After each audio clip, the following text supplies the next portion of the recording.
Welcome to the first September PFF forecast. It's finally here. Football is finally here. And there was no better way for us to open up September than with the NFC West preview podcast, which means that Ben Baldwin is joining us. The number one person to talk to about the NFC West, about the Seahawks, about Russell Wilson, about the my Niners. zaniness that is the NFC West and the Seahawks specifically. I don't think there's anybody better to encapsulate this. Plus, we have to talk a little Mac Jones. So we'll talk Patriots Mac Jones at the beginning, and then we will do NFC West. It's going to be a fantastic podcast. Let's rock.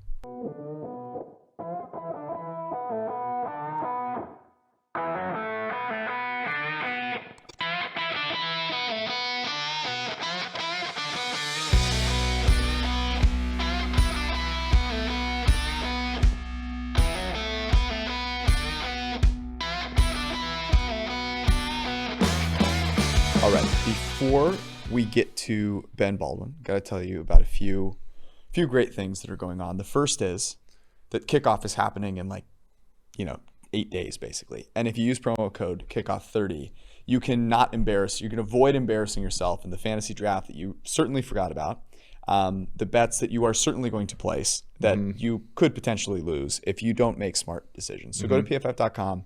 Use promo code kickoff30. You'll get all of the rankings and projections, all of the fantasy cheat sheets, plus the betting power rankings tool, and of course the betting dashboards and player props tool that will be up there. So make it happen before it's too late. 30% off with kickoff30. Also, if you're still struggling to find a place to do a fantasy draft, Fantrax is a good option. Multi-team trades, player salary, and contract options. It's the one we chose. It's actually really sweet. Like if you're still using Yahoo and ESPN, make the move. Use promo code PFF at fantrax.com/PFF and get a chance to win a trip to any regular season game this year for you and your entire league, plus $6,000. We got to ask Ben what he'd do with the $6,000. Right. I'm very excited. And which game he'd go to. It would be Seahawks Niners, I'm sure. So go to fantrax.com, promo code PFF. And last but not least, if you're going to bet on games, and we encourage you to do so, you could do that at DraftKings. And the DraftKings. I thought it was going to be another Manscaped read. Oh, because if you get sweaty during a betting of a game, but no, you have to place a bet first. You have to play your DFS lineups first, and for that we have DraftKings. The Manscaped read is going to come later, Eric. I'm going to spring it on you when you least expect it. We're going to once Ben comes on. Then luckily, it's open with season. my ball deodorant, though. Oh my God, I'm going to be ready. Go to DraftKings, use promo code PFF, and if you bet $1. Their promos. Bet $1 in any NFL game in the first week. Get $200 worth of free bets. Could not be easier. Go make it happen. It's the official sportsbook partner of the NFL. You must be 21 or older. New Jersey, Indiana, Pennsylvania only. New customers are the ones that are eligible. Restrictions apply. See DraftKings.com/sportsbook for details. If you have a gambling problem, call 1-800-GAMBLER or in Indiana, 1-800-9. Speaking of such problems, I just placed another bet on UAB tonight against Jacksonville State. Am I surprised? Absolutely not. No, not at all. 1-800-9 with it or whatever. Yes. Do you have a gambling problem? Perhaps. All right. We now welcome on our good friend Benjamin Baldwin, hanging out with us as he does on a fairly regular basis. I don't know if he's been on the podcast 2, 3, 4 times, but he's one of the best people to go follow on Twitter for insightful, sometimes exciting Twitter content. He sometimes riles the people up a little bit. Ben, thank you for coming and hanging out with us. How have you been? Good. Thanks for having me. Always appreciate chatting with you guys. And I'm pretty sure the last time I was on was previewing the NFC West last year, and mid-show we heard about the Deebo Samuel injury. So let's hope we do better this time. Yeah. And that did not end well. I think I did place a bet on the Niners under like that moment, and then that was not really a sweat. I'm sorry, George, but hopefully during this time period, no one gets injured in the best division, I think, in the NFL. Would you agree, Ben, that this is sort of the prominent division? Yeah, it's because the Bengals exist. I guess that takes out the AFC North, which would be the other one I would think of. But if not the best, I think I'm very biased, but I would say certainly the most interesting, just because there's so many storylines with all of these teams, as we'll get into soon, I'm sure. By the way, it is worth noting that Ben, so it's at Ben Baldwin on Twitter, but he's the computer cowboy, and your background on Twitter is us doing a podcast together with you, the computer cowboy on there, and I am wearing a tank top, and I had to open up with this. It's not a very flattering picture to me. The muscle definition, not fantastic. It's not great. But can we pause for a sec? I appreciate you putting Ben, it up there. But when Chris Herndon was traded to the Vikings, I went back to that one pod where like both of us blanked on his name and just called him Austin Safarian Jenkins or something like that. And Jets fans wanted us like killed. During that podcast, we also suggested that the Jets trade Sam Darnold for the Kyler Murray pick. If the comments got their way, we'd both be fired by now. Interesting to note, though, you were wearing a tank top in that. I was just noticing that you were wearing a tank top in that video as well. So you sort of like backslidden on your tank top wearing. Ben, let's start with actually something that's not NFC West related. The Mac Jones over Cam Newton selection. As an aficionado of fine quarterback play, were you surprised at all by that? And does it change the outlook of the Patriots in your mind? So I guess I was a little surprised about how surprised people were, if that makes any sense. Like they spent a first round pick. Cam Newton has played great in the past, but not consistently in a lot of years. And all that is setting aside all the COVID stuff too. So if Mac Jones looked passable in preseason, which he did, all the caveats about preseason aside, then why not just let him play? Like for all these teams that invested high draft capital in their quarterbacks, then I don't see a great argument for sitting any of them, and especially not Mac Jones and Justin Fields are the two that like really seem like there's no good reason to hold them out. Yeah, and there's also the aspect of it, which I think we're all getting a little bit better at understanding, this idea of, with the players playing on a rookie deal, right? It's sort of, there's the risk that Cam Newton plays really well, right? And if he plays really well, then you just drafted a guy in the first round, but you have to go back to the table with Cam or let him go. And if I agree with you, if they've pulled even, right? Like the risk if Mac Jones comes out and throws 40 touchdowns this year, like that's awesome. And it's also great for the Patriots because, Mac can't really like demand more money either. And now you have a sort of ready-made winning situation. Whereas with Newton, like there's the uncertainty of how he'll play, but there's also the uncertainty that's tacked onto that, which is that if you get the best of outcomes, it's sort of like Green Bay, right? If you get the best of outcomes, you still have a lot of crap that goes along with it. Oh, I thought you meant best of outcomes like he doesn't get COVID again. Well, there's that too, right? Like, because the funniest things that I heard, by the way, I was going to say, do we know if Mac Jones is good as a 3rd and 6+ passer? That's really a question that we need to dig into here. If you don't, we might never know. The sample is so small. We might never know. If you don't get the joke, you can go check out Twitter. But one of the funniest things that I read about it, Ben, and I don't know if this ever happened to you, but apparently Cam Newton and Doug Kide, who works for us now, did some reporting on this. And the sentiment was, look, he's just so liked in the locker room, that if you kept him around, it wouldn't work because you can't be that popular and be the backup. If PFF fires me, that's going to be the reason, by the way, just to. That ever happened?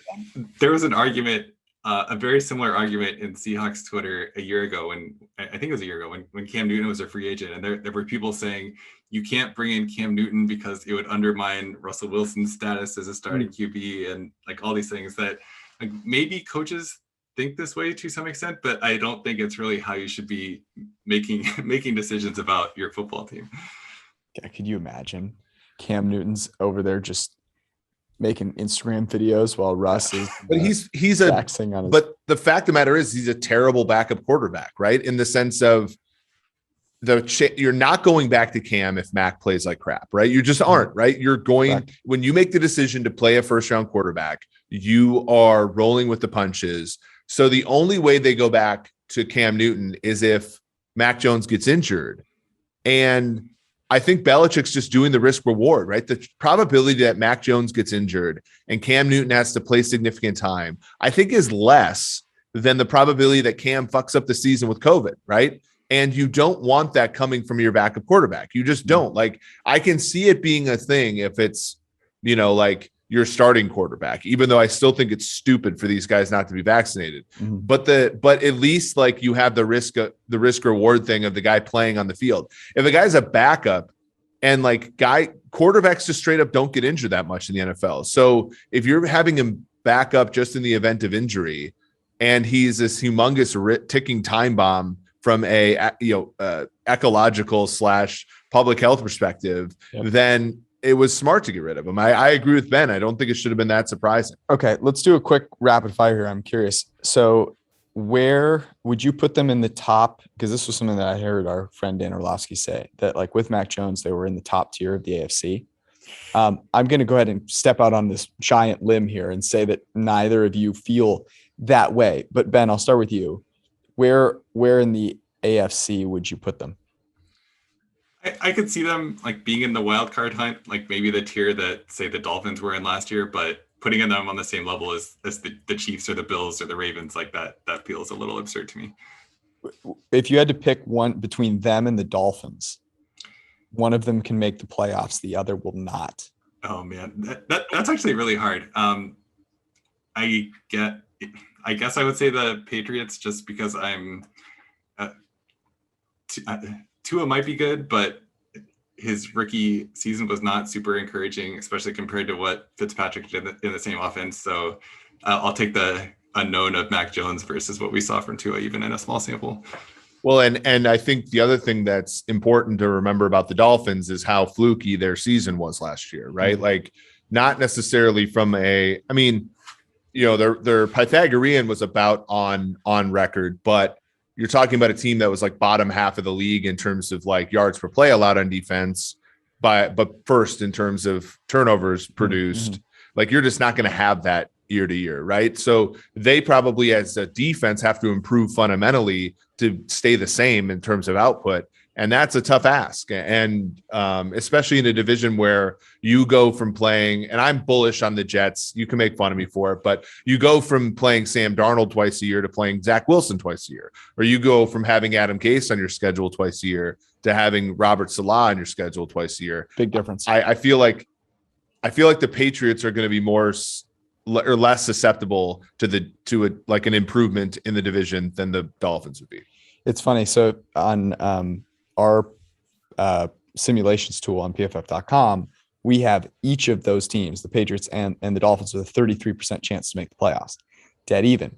The tiebreaker to me is the quarterback. And I can't believe I'm saying this, but I do think it's fair to have Mac Jones a little ahead of Tua. Like Tua did not look good last year. Mac Jones, yeah, it's preseason. That caveat is great and it's important. And he didn't throw the ball particularly far downfield or all that frequently, but he was really damn accurate with the football. And I think that would break the tie for me as well. I'd still bet the under on the Patriots, though. Is it 9.5 now? Mm-hmm. I mean, come the fuck on. Let's go NFC West now. I think we have to start with the Seahawks here because we have Ben here. And if I get you started on the Rams, we'll never get away from that. Well, let's do it this way though, Ben. So I was taken aback when I saw the odds to win this division when it opened, that the Seahawks were pretty clearly the third favorite to win the division. They were 3-1 when it opened. The Niners and the Rams are co-favorites, and that's changed only marginally. Were you surprised by that? Why or why not?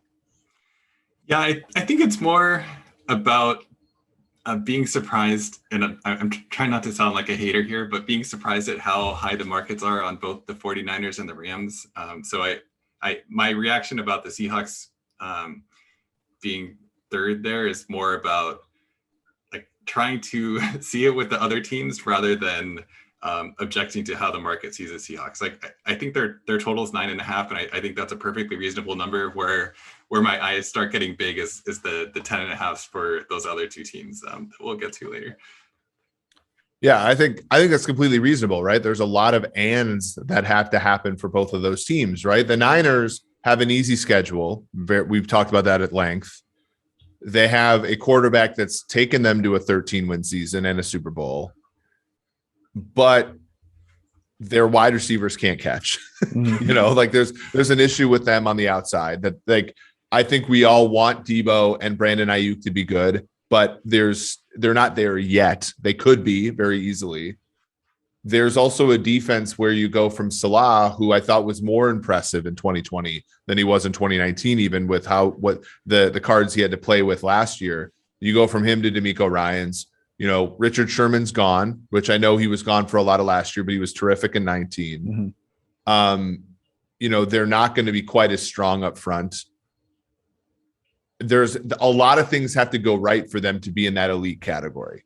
And I think for the Rams, our friend Drew Dinsick messaged me this, and it was, I agree with him. It's like, you look at that defense, they're two really good football players and a bunch of kind of guys that are just meh, and you take Brandon Staley out of that equation, put in Raheem Morris, who, like, Raheem Morris is a fine coach in the NFL, but he's not a plus guy. So if they fall from first defensively to 10th, is Matthew Stafford good enough to cover that spread? Well, it's interesting because I tend to agree with you, Ben. Like, whether it's how we order it first, second, third, it's all about it's all about the difference between them, right? And like that big of a gap, plus 180 to plus 275, which is what the Seahawks are at right now, is a big gap given what we know about the 49ers, we know about the Rams. I think there's a lot of people, though, that would say, yeah, Matt Stafford is going to be just as good as Russell Wilson now that he's in McVay's system. And that's like a huge unknown. So is the unknown that the Jimmy G led 49ers offense is going to be super efficient. Like, that's also an unknown. And if I think about what is most consistent, it's going to be Russell Wilson being corny as fuck and also being really good at playing football. Like, whether they let him throw 20 or 30 times, I'm pretty confident he'll be very good at it when he does it.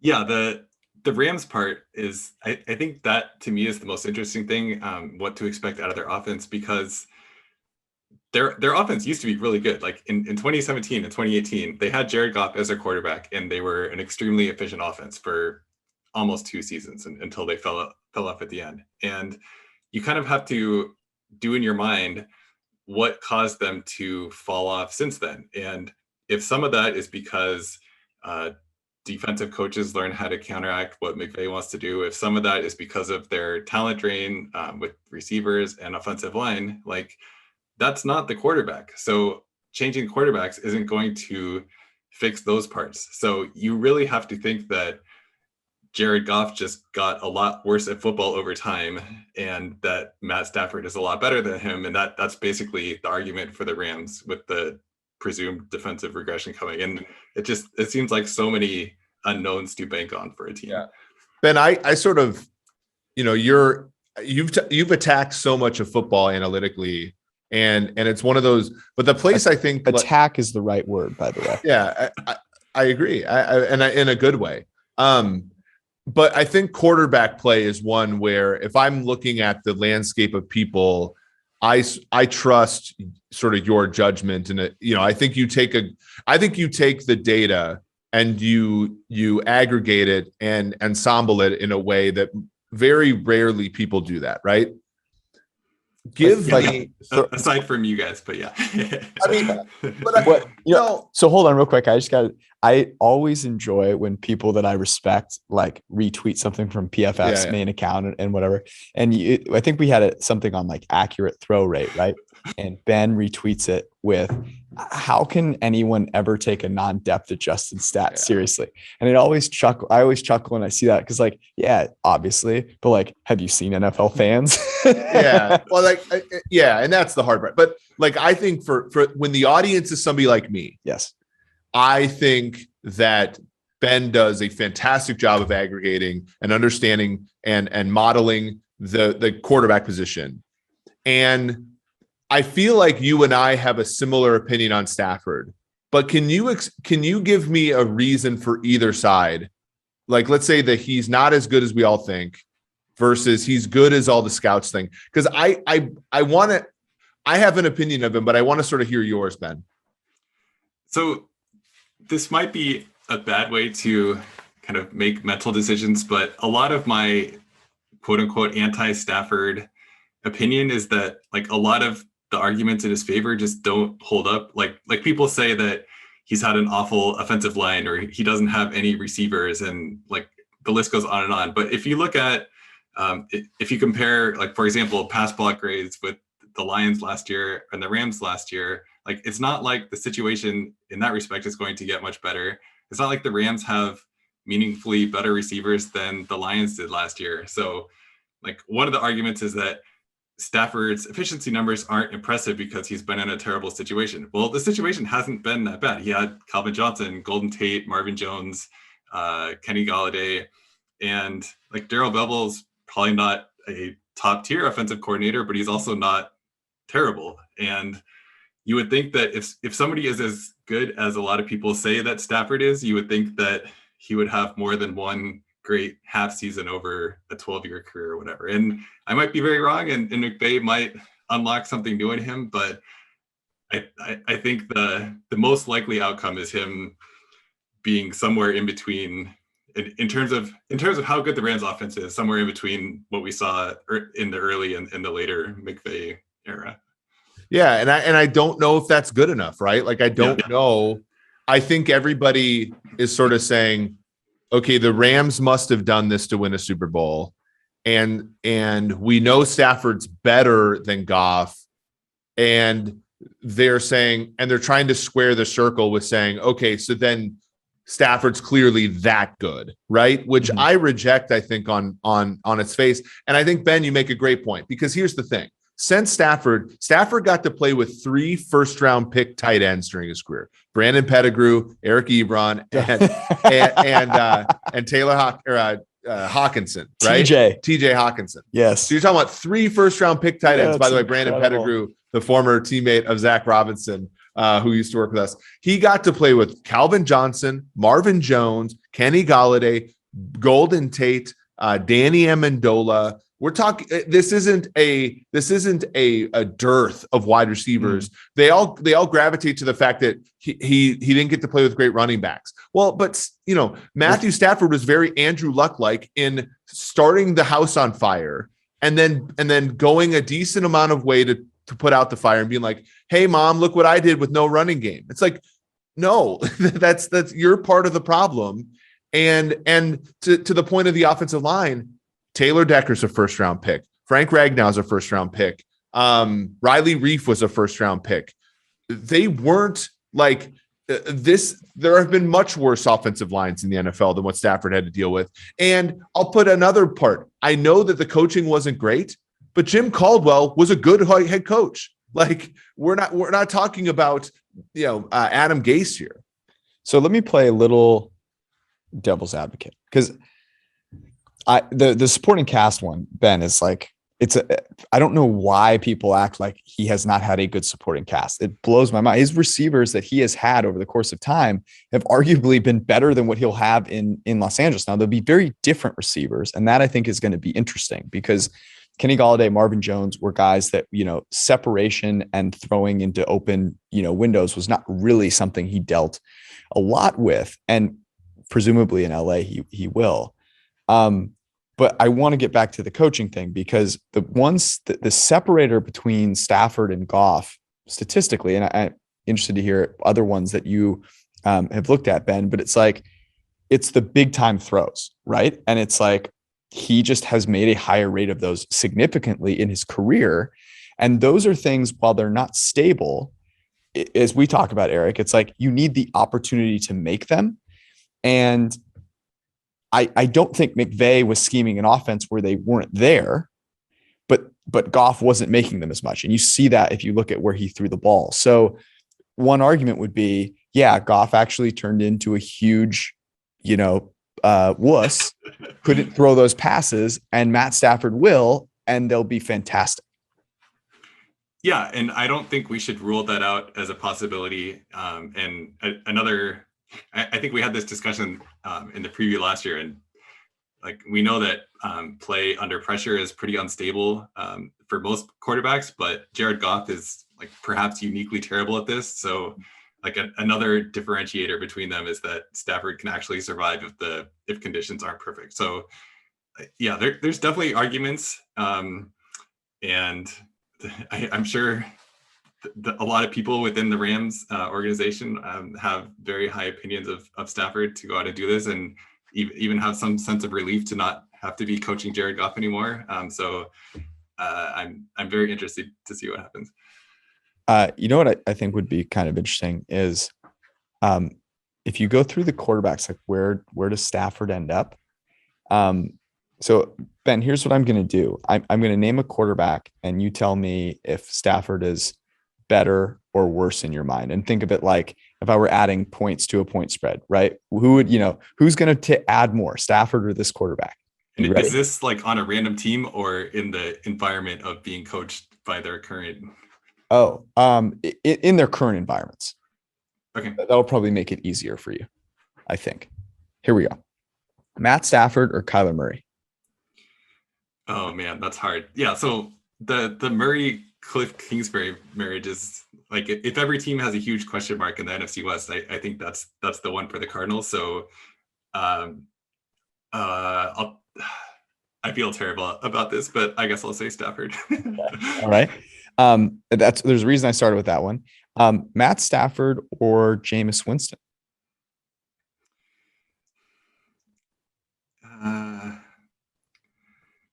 You're doing a really good job of making me say Stafford while hating the pick because I don't feel strongly between that. But yeah, I'll say Stafford again. Okay, good for you. Sorry, Timo. Matt Stafford or Justin Herbert? I'll take Herbert there. Okay. Matt Stafford or Derek Carr? Carr. Matt Stafford or Lamar Jackson? Jackson. Mayfield. Mayfield.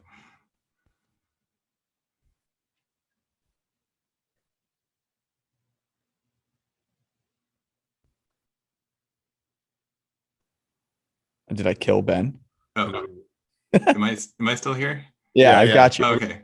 Matt Stafford or Baker Mayfield? Mayfield. Okay. Kirk Cousins. Kirk Cousins. Matt Stafford or Matt Ryan? Ryan. Matt Stafford or Dak Prescott? Prescott. Okay. Prescott. Am I cutting out? A little bit, but it's okay. We're battling through. Okay. Matt Stafford or Josh Allen? Josh Allen. I think at that point we've gotten through.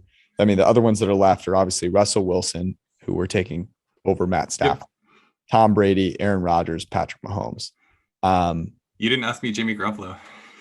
Yeah, there's a reason. Okay, let me ask you that. Jimmy G / Trey Lance. It's a combo platter. I don't know if you know that. That's what you're getting. If I'm choosing between those quarterbacks in the 49ers offense or Matt Stafford in the Rams offense, I think I'd take the 49ers. Yeah, I mean, think about it. One of them has a chip on his shoulder because they drafted a guy at 3, and one has a chip in his thumb. That's true. Here's one more. Matt Stafford or Ryan Tannehill? Tannehill. It's official. You hate Matthew Stafford. That's all I can take from it. Let's go back to the Seahawks for just a moment here, and then we'll move on to the Niners. Is this team used to be, defined by defense? No longer is that the case anymore. They're defined by offense. What is their offense going to be like this year? Because last year, it feels like so long ago, Ben, that the let Russ cook thing was happening. And I was like on this podcast, like so happy about it. That feels like 7 years ago. Then they just torpedoed. What does it look like this year?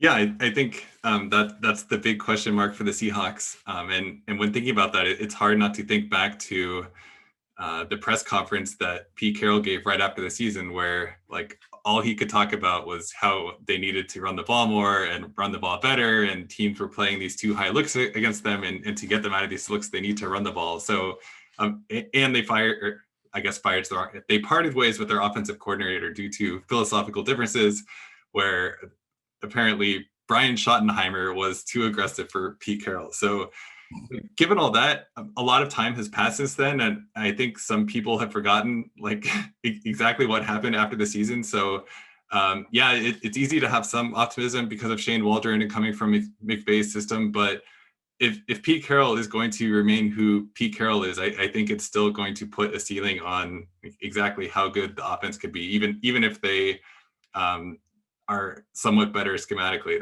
There's just that Pete Carroll does not want to turn the ball over, and he wants to run the ball a lot. So there's a limit to how good an offense can be if you're operating in those constraints.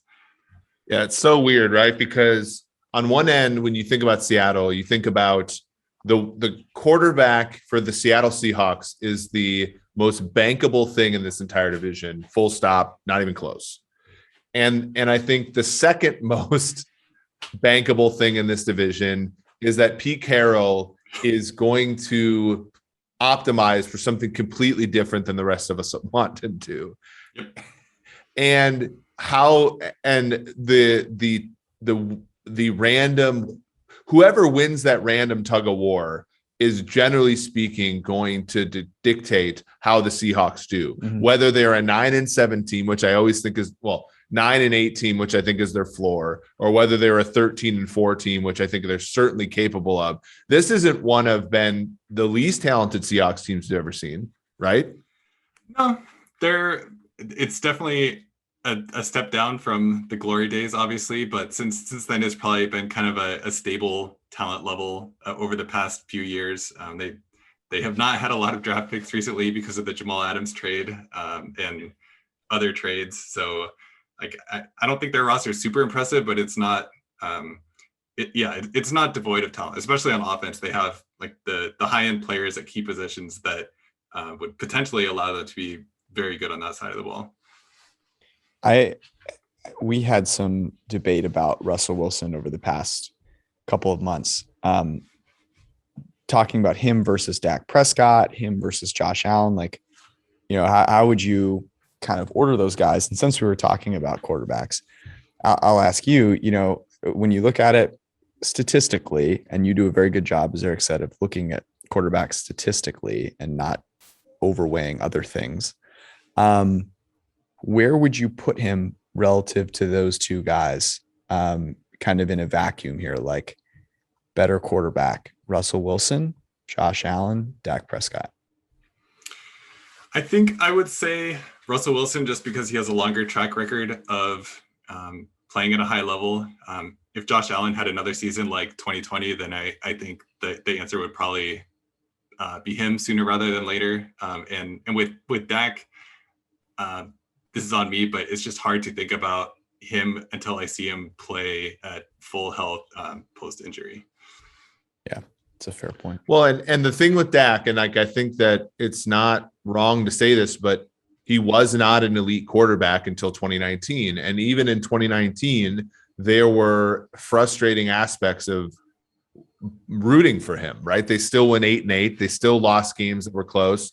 And last season he was amazing, but they were losing games too. And not to say that wins and losses in a short sample mean anything for quarterbacks, but there is sort of this, I think, understandable pullback, right? When guys like Josh Allen became elite, they won football games. When Patrick Mahomes became elite, he won football games. And so not to say that it's rational, but I think I can understand somebody pulling back a little bit on Dak and saying, is there something? Because it was taking sacks for a while for him. It was, turning the ball over sometimes for him for a little bit. And, it seems like over the last year and a half, he's put it all together. But, Yeah, I think what Cowboys fans would say to that would be that like his receiving options in 2017 and then in 2018 before the Amari Cooper trade were like, perhaps uniquely bad. Like he just had nobody to throw to. And I think Cowboys fans would say, well, look what Josh Allen did when he didn't have receiving threats. He was really bad too. And now that Dak actually has wide receivers, he's been a lot better. So maybe these two are more susceptible to changes in supporting cast than Russell Wilson, who's been consistent for a very long time. Yeah, it's interesting because the thing that I would point to currently is that Russell Wilson takes so many more sacks, relative, especially to Dak Prescott. And that it's funny to think about that because, Dak, that was a big knock on Dak at one point, but he has really improved that dramatically over the course of his career. And with Russell Wilson, it's kind of that like fly in the ointment. Like he holds onto the ball. He takes a ton of sacks. A lot of his passing numbers are immaculate, but takes a ton of sacks. And, we had Benjamin Solak on here and he made, kind of the case for Dak Prescott. He was like, Dak Prescott is an elite quarterback. Watch the way that he diagnoses defenses. And some of the data, really does bear that out. His performance against the blitz, his sack rate under pressure, are all things that are pretty impressive. Let's move on from the Seahawks, but we'll do so in this way. Their win total, I believe, is 9.5. You wrote a great article on The Athletic talking about their win total. I'm going to make you choose right now. Would you bet that they go over 9.5 or under? I think over, just because of what we talked about. It should be bankable that they have a pretty good offense, and if they can manage an average defense, then that would be enough. And it's something we haven't talked about is the schedule that this entire division plays, which includes the AFC South. So that should be helpful for all of these teams. And then I'm blanking on the NFC division, so hopefully it'll come to me at some point. But I remember looking at this, and the division is going to be hard, but there should be winnable games outside the division. So they have the NFC North, I believe, which. Okay. Yeah. So there's definitely a decent number of games that they can win just from their kind of out of division games that I would be pretty surprised if they didn't get to 10 wins, even if I don't think it's likely that they exceed that by a lot. Do you think that they petition the league so that they can wear the neon green, the action green in Minnesota this year to keep the streak alive? Yeah, it's going to be weird. It not only not action green, but not a primetime game. It feels like every season we've had a Vikings at Seahawks primetime game, which has not felt very fair to the Vikings. So I'm going to miss that. I mean, the thing is like for a Seahawks team that finds a way to never play a normal game, the Vikings are always like the silly team in those games. Yeah. Weirdly. It's funny talking about 9.5. 9.5 feels low. I agree with you. And I don't know.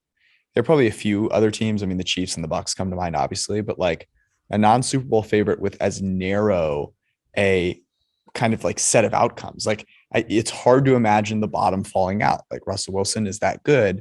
It's also hard to imagine Pete Carroll orchestrating a team with an offense that's good enough with that bad or mediocre of a defense to be like a 14-win team. Yeah, it's really, but you look at this team though, you look at the defense and it's not a lot of great players, right?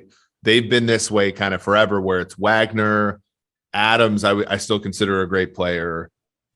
Defensive line, you're hoping that one of these edge players comes up big, right? And on corner, you have Akella Witherspoon, right? Like, so that's going to be the thing they're constantly covering up for.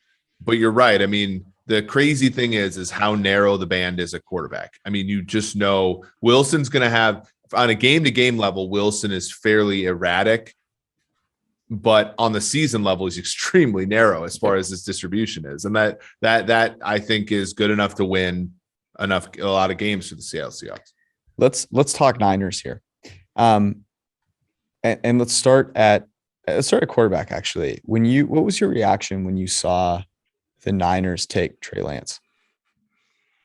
So the biggest reaction was disappointment, just from what would be the funniest outcome. It would be them taking Mac Jones.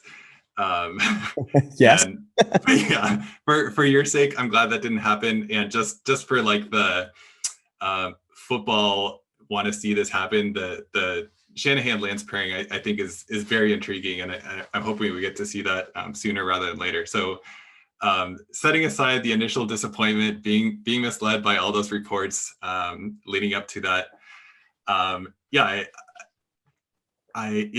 excited to see Lance once he actually gets on the field, and the question is when that will actually happen, and whether that will be this year at all if Jimmy G stays healthy.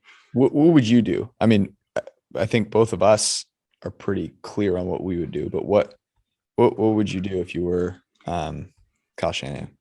So if I traded that many picks for Lance and Jimmy G, getting rid of Jimmy G could free up $25 million, then I think the decision is pretty obvious. You bolster your roster by opening up that cap space and shake Jimmy G's hand and tell him thanks for the work he put in, and turn your franchise over to Lance as long as he just doesn't look completely unprepared. Yeah, I'm of the mind that they're still trying to trade Jimmy, and so like playing him is going to give them that opportunity to showcase his talents and then trade him away. I know that that's wishful thinking, and I'm being completely bamboozled, and they actually believe that they can like make it to the playoffs with him, and so they're going to give it a try. And they think having Trey Lance sit for a second year, that would be bananas. You drafting at the 3rd overall pick and he doesn't play for 2 straight years. Yeah, because he didn't play at North Carolina State. So like it's nuts. I don't get why this Lance situation, like the hard part is why was the Mac Jones thing? Why was the Mac Jones thing a thing? Because everybody looked at Shanahan and said, you've only had 1 winning season. Quarterback play is really like, I joke with you sometimes because you give me shit for not having Shanahan on that list. And I give you shit because he doesn't win. But like the thing is like the reason they have not won is because of uncertainty at quarterback, because of noise at quarterback.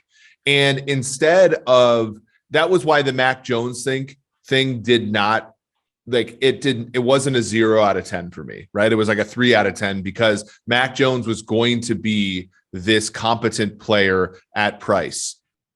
The problem I don't understand this, and Ben, please enlighten me on this. Instead of going with a quarterback who has a humongous ceiling, but also a fairly decent floor in Justin Fields, you go instead to a guy who has the lowest floor of the class and granted the highest ceiling. Does that make sense?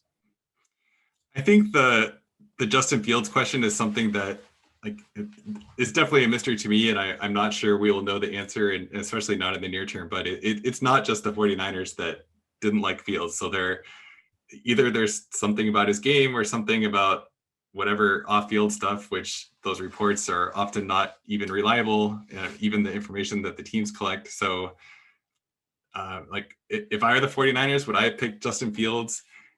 Maybe. He certainly has the history of production and pedigree in college, but I'm also not a scout, and I don't know why all these other teams also passed on Fields. Like the Falcons, Broncos, and Panthers. Like I just have no idea. And Lions, like I have no idea what they're doing. Yeah, we did see that in the text analytics stuff where you look at he did have the worst text analytics score by a country mile. There are people I talked to in the league who like thought he was a 2nd or 3rd round pick. And it's just like, I don't get it, right? Like, I just don't see it. But as you said, Ben, there was a bunch of intelligence that didn't have him there. We talked about this on the last podcast, George, but Ben, I want to hear if you're running an NFL team, let's say you are the Panthers at 8 or the Broncos at 9, and Fields comes to you with that pick, I still don't think you can take a corner there. I think you have to get out of that pick because the opportunity cost is just so immense. Like, what do you think? Yeah, I listened to the discussion and agreed with all of it. So I really don't have anything to add here other than it's just crazy what some of these teams are doing. Because you cannot like Fields, and that's one thing. And I don't necessarily agree with taking him, because if you take him and don't believe in him, then it's going to muddy the waters a little bit. But the way that the market is, it's like, George talks about burgers all the time. It's like going to In-N-Out, like, and spending $50 on the burger. It's like the opportunity cost was not to do that and to do something else. And you have to be completely ignorant about any modern research on draft curves and draft value and all this stuff. But we know that anyway, because the Broncos also traded up in the second round to draft a running back. So yeah, what's interesting about that to me is that if there's something off the field, because like I think it's hard to watch him play the quarterback position and be like, yeah, this guy's like a third round pick. Like that's tough.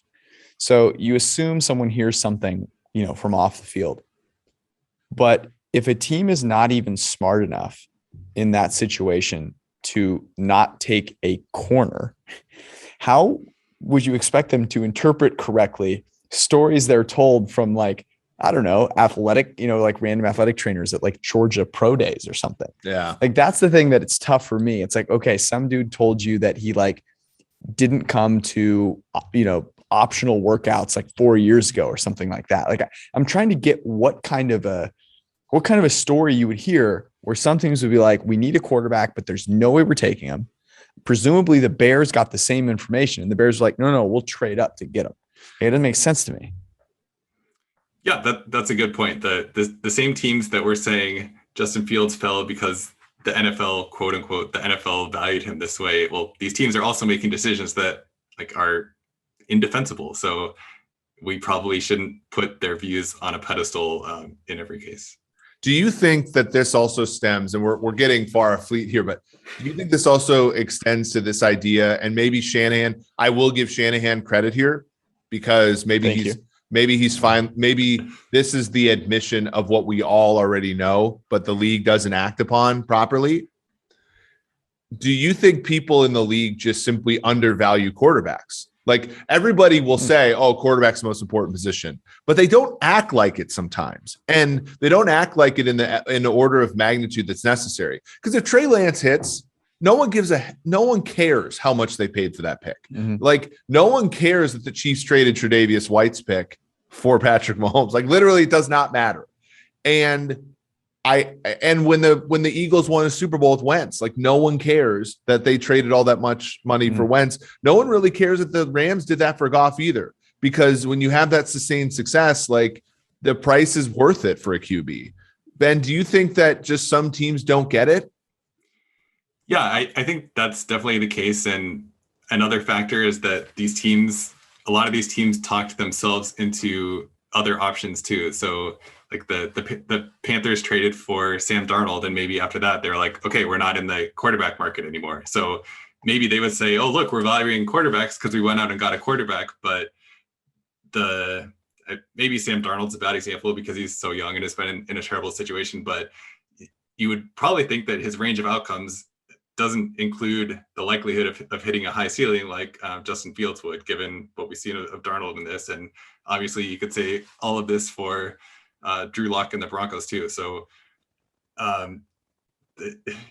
teams are not acting in a way that is consistent with, I guess, maximizing the probability of being great. And to do that, you need to have a high-end quarterback. And bring this back to the NFC West. The crazy thing is they don't see what like everybody's all like, oh, look at the Packers. They only won one Super Bowl with Rodgers. Oh, look at the Seahawks. Blah, blah.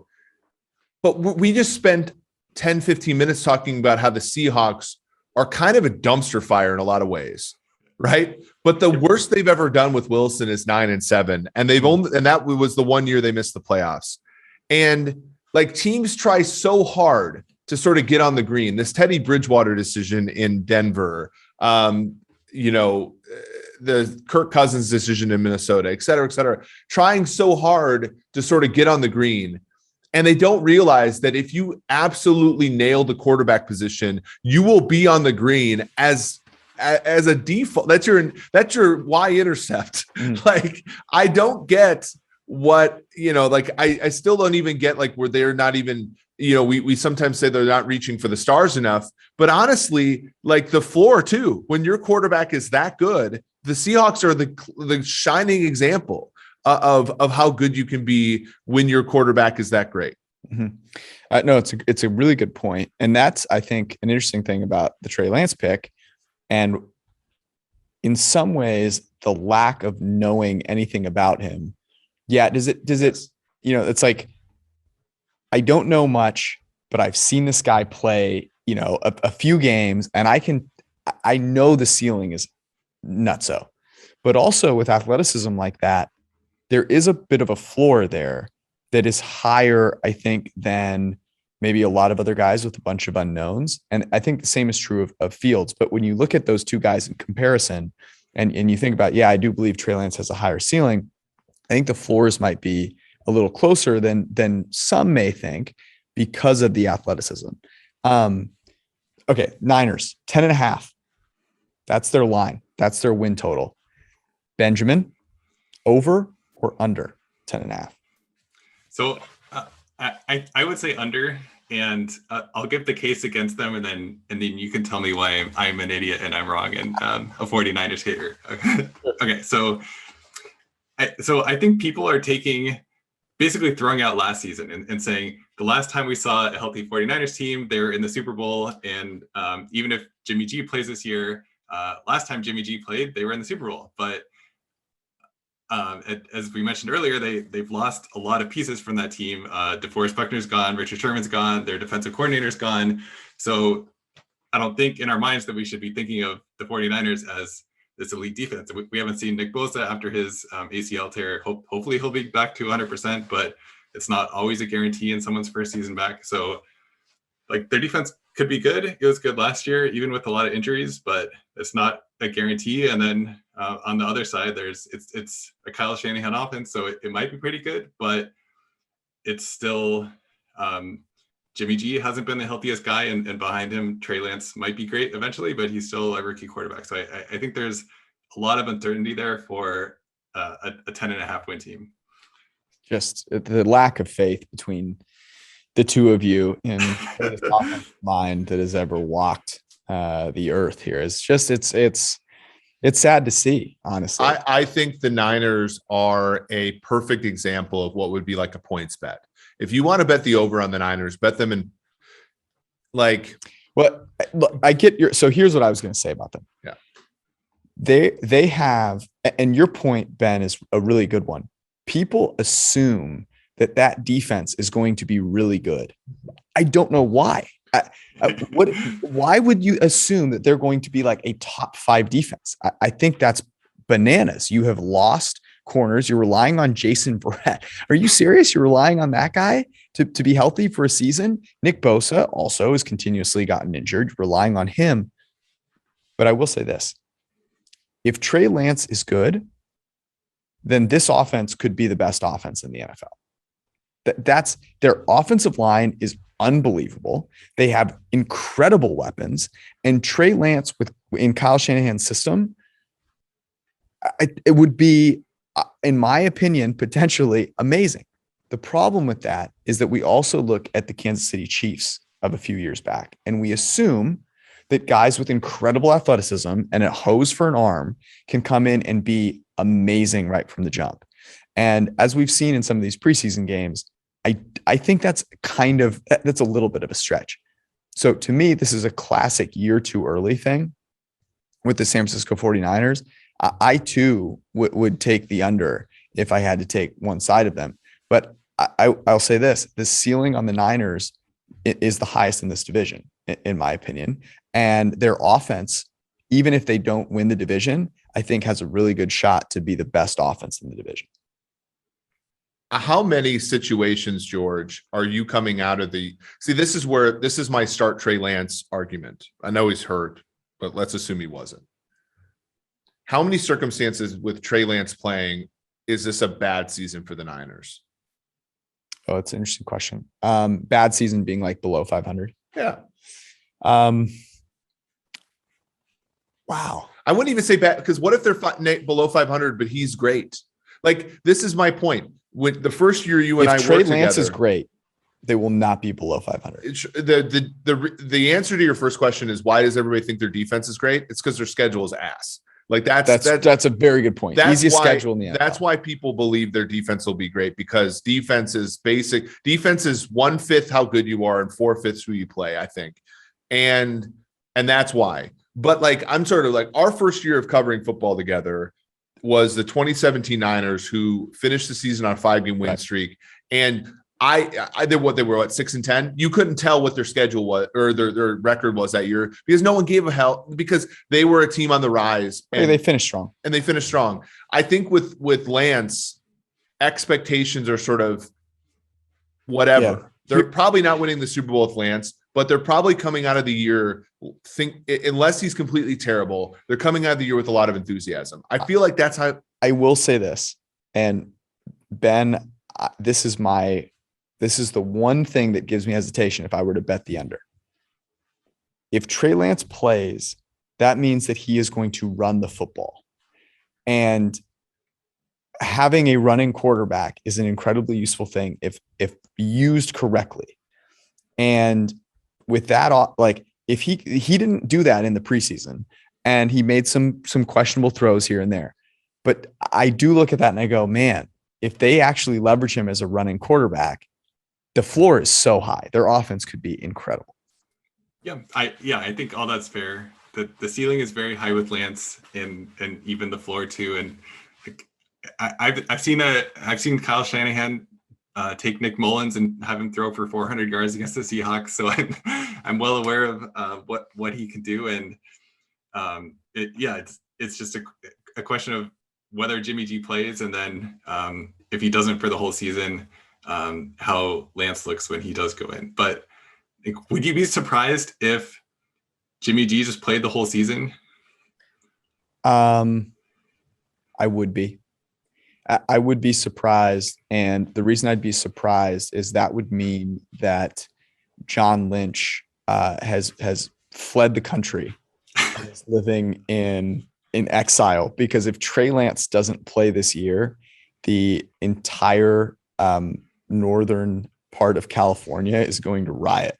I mean, absolutely going to riot. You can't, and I think justifiably so. They paid an absurd price for Trey Lance. This is not waiting at pick 15, taking Mac Jones, and then being like, you know what, we're going to send him behind Jimmy G. This is moving heaven and earth. You don't have first round picks, as Eric has astutely pointed out, going forward. So, what exactly are you doing if you're not putting him out there and playing him? I would be surprised. Would I be surprised if it took till week 10? No. And I think that's the bummer. So we talked a little about the Rams. Of those three, how would you order them? We talked, if you had to pick the favorite, second favorite, third favorite, Ben, how would you do that for those three? I think so. My real answer is that I think they're all pretty much the same, just because they all have question marks in different places, whether it's from coaching or personnel or whatever. If I had a gun to my head and absolutely had to order them, I would probably say Seahawks, 49ers, Rams, Cardinals. Okay. I think that's fair. Is that how you do it, Eric? Yeah. It's tough, man, though. Yeah. Right? And I think I don't know. I think all three of these teams make it into the playoffs, actually. Mm-hmm. And I don't think here's the crazy thing. I think they both win against the Cardinals a lot. The Cardinals, Malcolm Butler just retired. Mm-hmm.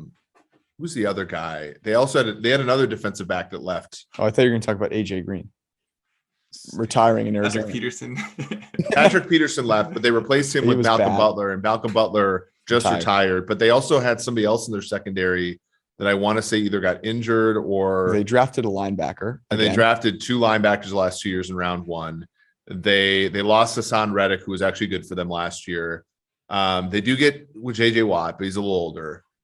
They don't let DeAndre Hopkins move from. Yeah, their offensive line isn't Murray was good last year until he got hurt. There was that, but you have the Kliff Kingsbury not knowing that there are four. He's a Canadian football coach. He thinks there's three downs, and then you have defense who I think all these offenses can shred up. That just increases the chances that these top three teams make the playoffs. Because Arizona went from a team that was very plucky and good last year to being, not so much this year. So, Ben, what do you think about the Kyler Kliff Cardinals?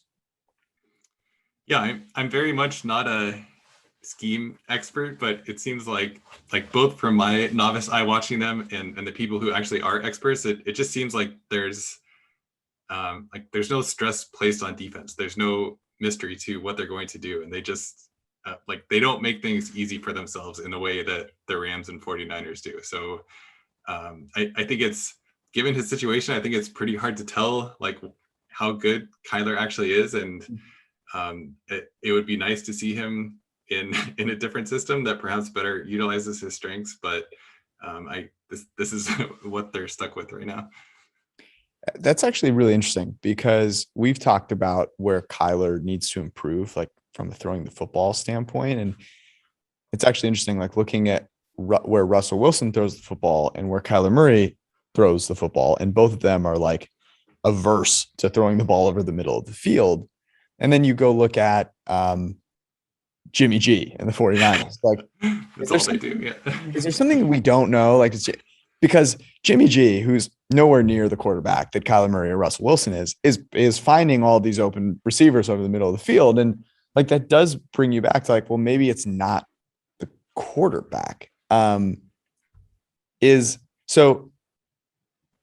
the best move for the Cardinals then to like say, okay, Kliff, this is the year. You either figure it out or we're moving on. Yeah, it's a hard thing to say when the other teams in your division are all expected to be above 500. So it's a pretty high bar for them to meet. But if they don't show improvement, then I think they really have to ask the question of who can get the most out of Kyler, because that's really, in the long run, how well Kyler turns out is going to determine how they do. Yeah, I do feel like we don't know a lot about him yet, though. Yeah, it's weird. I think Kliff is very much the coach that can get you from being bad to being okay. But man, in this division, that's not good enough, man. The interesting thing is, as we just talked about, like Kyler Murray is probably the second in this division, the second most talented. For second sure. most talented, and you know, if you put Kyler Murray on the Rams, people would they'd be fainting on the streets of Los Angeles. How many quarterbacks has that been set up, by the way? Like we're legitimately getting, you know, if you put Matthew Stafford on the Rams, but like that is a good point. If you do put Murray on so like the issue is that and you talk about maybe it's not so much the quarterback, and I agree with that. And that's part of the thing we talked about on Twitter with Ben yesterday, which is the number of plays where a quarterback's true talent, however we measure that, is explicitly there, is shrinking because the gap between the coach is becoming increasingly more of a part of the equation. And I think Kingsbury, unfortunately, is one of those coaches where it's sort of like roll the ball out there and let the talent sort itself out. And that's like playing with a hand tied behind your back in today's NFL, right? Like the Cardinals will go as Murray goes. And you don't even say that about the Chiefs. Like the Chiefs make life easier on Mahomes.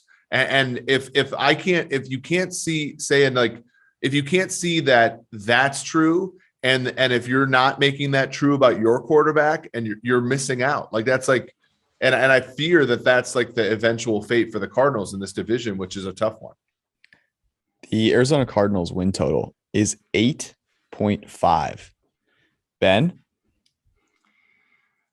I'm trying to remember what I've said now. I guess it feels weird to say under on 3 out of 4 teams in a division, but I guess I'll say under. Hater.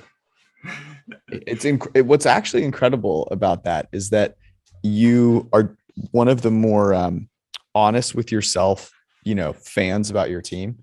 Like I try to do the same thing with the Niners, you know, but you have come on this podcast and gone over on the Seahawks and under on the other 3 teams. So congratulations. There are going to be Seahawks fans who are going to be in the comments thanking you for your service. We're with you, brother. We love you. Do you remember those? Those comments are incredible. Yeah. By the way, we have the Cardinals at 8.4 wins. So in this case, we probably would go under, but the market is fairly good on them. Yeah, it'll be fascinating to watch the Kyler Murray thing. We'll be right back with our esteemed guest, but it's still kind of hot outside. Mm-hmm. You know what that means. You gotta keep everything trimmed. It's important. It's really important, especially in the summer.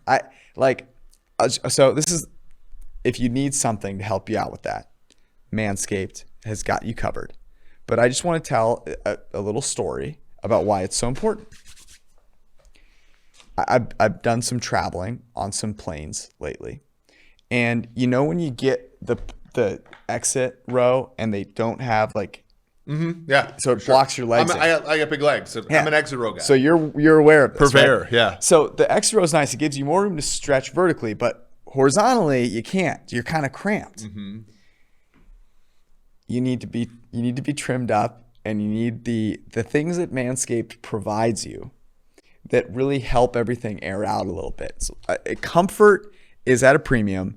You need the Manscaped they call it the Performance Package 4.0. What that really means is it comes with the lawnmower and also the crop reviver, the toner, the crop preserver. Basically, it's ball deodorant. I gotta be really honest with you. That's what it is. It's cooling. It's fantastic.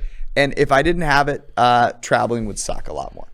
I got to tell you, we got our Manscapes in. Have you used? Well, so I needed it one day because me and Ben Brown, the host of the PFF Betting Podcast, we were going to record the podcast, but we had under 17.5 on Kansas City versus Arizona in week 2 of the preseason. And Kansas City was driving. They had to thread a very thin needle to end the game without scoring. Mm-hmm. I don't think I've ever had a better application of ball deodorant in my life than that. When you're sweating out a game, you're sweating out these unders. Manscaped is there for you. That's incredible. I don't even know where to go with that. You we delayed the recording of the podcast just to make sure that bet hit, so that we weren't on air, on tilt, upset.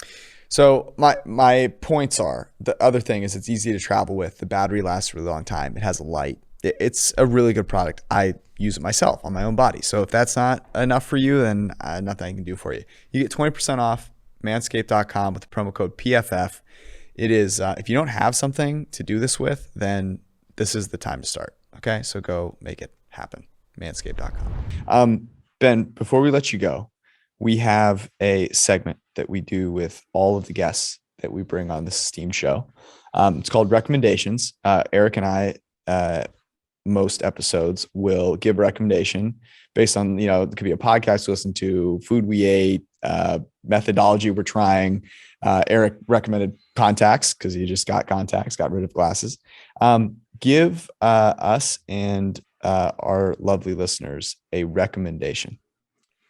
Okay, so this is going to be applicable to a very small subset of listeners, so I apologize to everybody else. But when the pandemic started, we got a bike trailer for my bike. So basically, we put the kids in a bike trailer, and then my wife and I just go on a bike ride. And it's like we're just biking around. We get some exercise.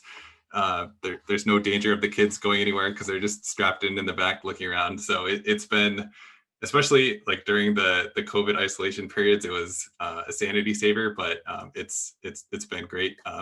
The one we have is a Weehoo that can carry 2 kids, and this sounds like an advertisement, but that is my recommendation. Perfect for Eric. Well, have you gotten a bike trailer? No, Ben. I know your kids might not be old enough yet. Mine are 8 and 7. They now have bikes. And I will say, biking with them now in the new neighborhood has been great. The only issue with them now on bikes is that to get both of them to go the correct speed at the same time is almost impossible. So you do have to bring your spouse, I think, to play man defense on this. But yeah, I agree. I mean, biking has been cathartic for me during the pandemic as well. Maybe not enough so though. I'm just hurt that your recommendation didn't apply to me. You have a bike. You bike. Oh, I have a bike, right? But his recommendation was getting a bike cart. Yeah, in the back. Mean, if you put have Sam kids someday, in there, you have kids someday. George is like The funniest thing about George has a bike, and unlike 99% of other humans, the bike to work for George, I don't think he breaks a sweat. Of course not. Yeah. I also don't touch my handlebars. It's the only way I like keep my mind sharp. Force myself to have this little challenge. I shoot with my left hand every once in a while to activate the right side of my brain. Right. There you go. Ben, this was fantastic. You can check out all of Ben's work, by the way, on Twitter at The Athletic, at Ben Baldwin. Anything else that you are, I should have mentioned this at the top, the finest purveyor of open sourced NFL data. And if anyone is out there and is listening and wants to get started in analytics in football, Ben Baldwin is probably the number one person for you to follow. Yeah, Ben made a comment about how well we've hired over the last few years. I don't think that there's anybody. I know, and I'm blanking on the name. There's plenty of other people that have been involved in NFL Fast R, and they're all great. Chief among them though, Ben. The fact is when we hire people, we don't have to guess as to whether or not they're good, because they've used your tools and produced great work even before they've ever applied for our jobs. So we owe you a great debt. Opensourcefootball.com is what you're calling it now, right, Ben? Yeah, so that's the one where if people want a place to publish an article where the analysis, the code that does the analysis is open source, there's that. And then there's also NFL Fastar, which is our attempt at making getting your hands on NFL play-by-play data as easily as possible. But our belief is that the barrier to entry for coding or programming data analysis should be as low as possible, and like anybody who wants to try their hand on it should be able to and feel encouraged to. And that's really what we're hoping to do. And it's great to see people start with that and go on to get jobs at places like with you guys and other places. Yeah, it's the website is fantastic. Everyone should go check it out. Ben, thank you so much, brother. We'll see you on the other side, man. Thanks for having me. Special thanks to our friend Ben Baldwin at Ben Baldwin on Twitter, the Computer Cowboy. His Twitter is absolutely a blessing. It's God's gift, and what he's done, as we talked about with all the open source stuff and NFL Fast R, like, could not encourage you enough if you're intimidated about like starting to do math and football. It's the least intimidating place to go do it. So I highly, if you're a young analyst out there, like you look at like Tej Seth, who works for us, Zach Drapkin, Timo Risky was somebody who like that's how we knew about him. Yeah, we hired him because he was using this open source data. And if you're a young analyst out there, the best way to get involved is to work with data and to come up with fun insights. And we're so blessed because we know these people are good before we even hire them, and Ben's a big reason for that. Indeed he is. We will be back on Sunday. Soren Petro is joining us. We are doing the AFC West. I promise you, to see Eric talk about the Kansas City Chiefs. And actually, he has another team that he absolutely loves in the AFC West as well. So you should check it out. We'll see you guys on Sunday. Peace.